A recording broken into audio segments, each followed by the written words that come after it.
Bom, pessoal, então vamos ver aqui algumas questões de como elas podem cair na prova, né? Como é que eu vou cobrar de vocês esses assuntos. Tem duas perspectivas que eu espero que vocês entendam e que seja importante. Óbvio que a gente vai partir sempre do pressuposto daquilo que foi dado em sala de aula, das explicações, enfim, dos exemplos utilizados, né? E do texto que foi postado, dos slides, do material da apostila. Tá?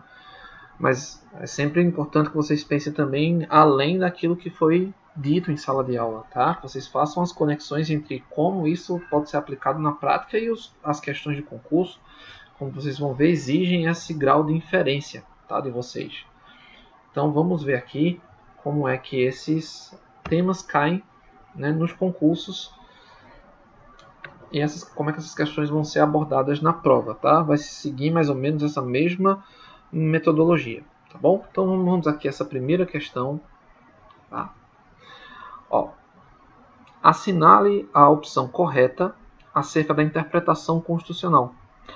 Como as constituições regulam direitos e garantias fundamentais do exercício do poder, deve-se priorizar o emprego de linguagem técnica em seu texto, restringindo-se a sofisticada atividade interpretativa às instâncias oficiais. Bom, essa primeira alternativa, como vocês podem ver, né, ela traz algumas indefinições. Ó, até aqui, tudo bem. Mas aí deve-se priorizar o emprego de linguagem técnica em seu texto. A gente viu que a Constituição traz termos vagos, termos amplos. Quando a gente fala em linguagem técnica, é justamente o contrário. A linguagem técnica tem termos definidos, tem termos claros. Né? Furto, roubo, por exemplo, empregados tecnicamente dentro do direito penal, eles têm significações diferentes. Né? São situações, são tipos penais diferentes. Então, isso não se aplica à Constituição. E ainda depois ele diz restringindo-se a sofisticada atividade interpretativa às instâncias oficiais. A gente já viu que tem um teórico da Constituição, né, o Peter Haber, que vai dizer que a sociedade é que interpreta a Constituição. Né? E não só as instâncias oficiais de interpretação de legislativo, executivo e o judiciário. Tá? Então não se limita às instâncias oficiais essa interpretação constitucional. Na letra B, a interpretação constitucional deve priorizar o espírito da norma interpretada em detrimento de expressões supérfluas ou vazias. Por isso, a atividade do intérprete consiste em extrair o núcleo essencial do comando constitucional, ainda que isso implique desconsiderar palavras, dispositivos ou expressões literais. Vejam, de novo uma definição de interpretação que não se coaduna com a interpretação constitucional. Né? Como é que eu vou buscar primeiro, né? Expressões supérfluas ou vazias? A nossa Constituição tem expressões supérfluas ou vazias? Parece que não. Né? Tem interpretações indeterminadas, conceitos indeterminados juridicamente, mas não vazios. Pelo contrário, tem conteúdo demais, tem excesso, inclusive. Né? E extrair o núcleo essencial do comando constitucional, ainda que isso implique desconsiderar palavras, dispositivos ou expressões literais, a gente ignorar o texto da lei, né, e dar uma interpretação a isso é complicado. Embora a interpretação teleológica ela passe por esse pressuposto, né, de você buscar a finalidade, mesmo que o texto da norma ele lhe ofereça dificuldades, né, a gente vai em busca da teleologia, mas eu não posso desconsiderar, né, nem palavras, nem dispositivos, nem expressões literais. Tá? Bom, sendo a Constituição impregnada de valores, deixa eu voltar aqui, sendo a Constituição impregnada de valores, sua interpretação é norteada essencialmente por diretrizes políticas em detrimento de cânones jurídicos. Outra alternativa complicada, né, absurda, Não tem como desconsiderar os cânones jurídicos. A gente está discutindo, inclusive, interpretação do ponto de vista jurídico, não é do ponto de vista político que a gente discute as regras de interpretação constitucional. Tá? Mas vamos lá. Na interpretação da Constituição, prepondera a teleologia, de modo que a atividade do hermeneuta deve priorizar a finalidade ambicionada pela norma, e o texto da lei, nesse caso, não limita a interpretação nem lhe serve de parâmetro. Outra questão complicada, né? Porque você afirmar que o texto da lei não limita a interpretação nem lhe serve de parâmetro, então a gente não precisaria ter normas constitucionais, a gente só bastaria ter um programa, né, dizendo quais eram os objetivos da Constituição e pronto. E a gente faz qualquer coisa de acordo com esses objetivos, ignorando, né, nem precisaria existir lei. E aí, se a gente chegou até a letra D todas são erradas, é porque a letra E é a alternativa correta. Né? O caráter aberto e vago de muitas das disposições constitucionais favorece uma interpretação atualizadora e evolutiva, capaz de produzir, por vezes, uma mutação constitucional informal ou não textual. Isso é muito verdade. Né? Quando a gente está falando de interpretação constitucional, a gente viu nos princípios o princípio da força normativa, que nada mais é do que uma força atualizadora da Constituição, né? De normatizar situações constitucionalmente possíveis ou previstas, né? Quando a gente trata principalmente de direitos fundamentais. Então pode haver, sem dúvida, uma mutação constitucional, desde que essa mutação, claro, ela seja constitucionalmente, juridicamente possível. Certo? Vamos para outra questão. Acerca da hermenêutica constitucional, é possível afirmar que para determinado método de interpretação, tá? Então ele está dizendo aqui, a pergunta vai ser qual é esse método de interpretação. A realidade normatizada e os dispositivos constitucionais situam-se tão próximos que o caso concreto é regulamentado quando se dá a implementação fática do comando, ocasião, por exemplo, em que o juiz aplica a lei ao caso. A normatividade a que se refere o método não se esgota no texto, como se afirma tradicionalmente, mas vai se exaurir nas situações concretas e até no direito consuetudinário, né, nos costumes, considerando os textos doutrinários, já que o texto legal não seria uma das fontes iniciais, apenas uma das fontes iniciais do direito. Para este método, não há diferença entre interpretação e aplicação. A interpretação não se esgota na delimitação do significado e alcance da norma, mas inclui também sua aplicação.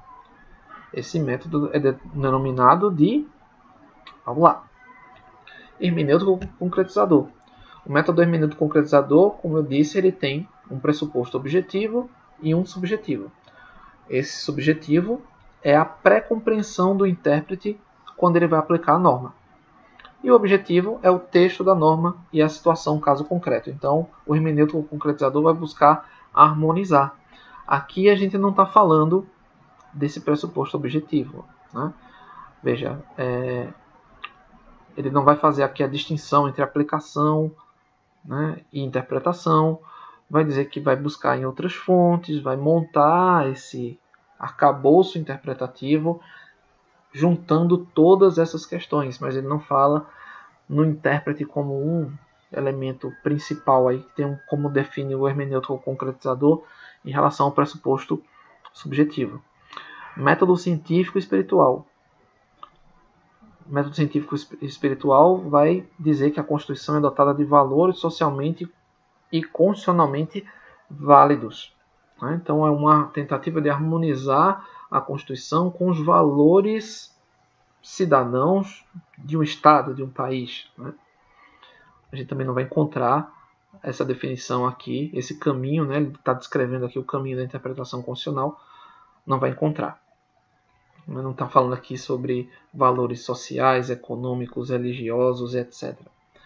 Hermenêutico clássico, interpretação gramatical, histórica, sistemática e teleológica. Está falando aí? Parece também que não. Tópico problemático, a tópica jurídica. A tópica jurídica diz que o problema é quem orienta a norma, a aplicabilidade da Constituição.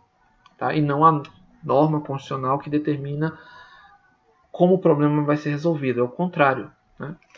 E aí, quando fala isso, não envolve textos doutrinários, como está dizendo aqui, né? Os costumes, né? Implementação fática do comando, né? Veja que a implementação fática do comando é trazer o texto da Constituição para o caso concreto. A tópica é o contrário, né? Ela pega o caso concreto e depois vai buscar na Constituição qual é a melhor solução. É um movimento contrário. Por exclusão, a gente está falando do método normativo estruturante.